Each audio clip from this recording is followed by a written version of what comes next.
ساری زندگی محنت اور مشقت میں گزر گئی اور صحیح طرح زندگی جی ہی نہیں پایا میں، تو کم سے کم میری اولاد ہی اس زندگی کے مزے لے لے۔ اس جستجو میں بعض لوگ ناجائز اور حرام مال کمانے کی طرف نکل جاتے ہیں اور یہ سوچتے ہیں کہ شاید ہمارا اس طرح مال حرام کمانا اور اپنی اولاد کو کھلانا یا ان کے لیے جمع کر کے لے جانا، ان کے لیے پراپرٹی بنانا، یہ کوئی اولاد کے ساتھ کوئی حق ادا کر رہے ہیں، یا یہ اپنے وہ جو جذبات ہیں جن کو یہ بروکار نہیں لا سکے اس پر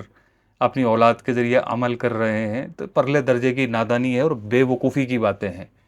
اگر آپ نے تنگی کے ساتھ زندگی گزاری ہے تو کوئی بات نہیں، اللہ پاک آپ کو اس کا اجر عطا فرمائے گا۔ ساتھ ساتھ اگر آپ کی اولاد بھی اس طرح زندگی گزارے، تکالیف میں، پریشانی میں، آزمائشوں میں، اور ان آزمائشوں سے نکل کر پھر کسی مقام و مرتبے کو وہ پا لے، تو یہ اس سے اچھا ہے کہ آپ مال حرام اس کو کھلائیں یا اس کے لیے مال حرام چھوڑ جائیں۔ رسول اللہ صلی اللہ علیہ وآلہ وسلم کو ہم سے زیادہ ہماری فکر ہے، اور ہمارے لیے کیا بہتر ہے وہ رسول اللہ صلی اللہ علیہ وسلم سے بہتر کون بتا سکتا ہے۔ رسول اللہ صلی اللہ علیہ وآلہ وسلم نے ارشاد فرمایا، قسم ہے اس کی جس کے قبضہ قدرت میں میری جان ہے، تم میں سے کوئی رسی لے کر پہاڑ کی طرف نکل جائے، لکڑیاں اکٹھی کرے اور پیٹھ پر لاد کر لے آئے اور انہیں بیچ کر کھائے،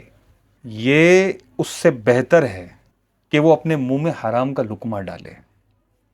یعنی خامہ خواہ کے مجبور اس دنیا میں آپ کو نظر آئیں گے۔ آپ ان سے پوچھیں رشوت کیوں لیتے ہو؟ مجبور ہیں صاحب، کیا کریں، اوپر سے ہمیں زور دیا جاتا ہے کہ لو،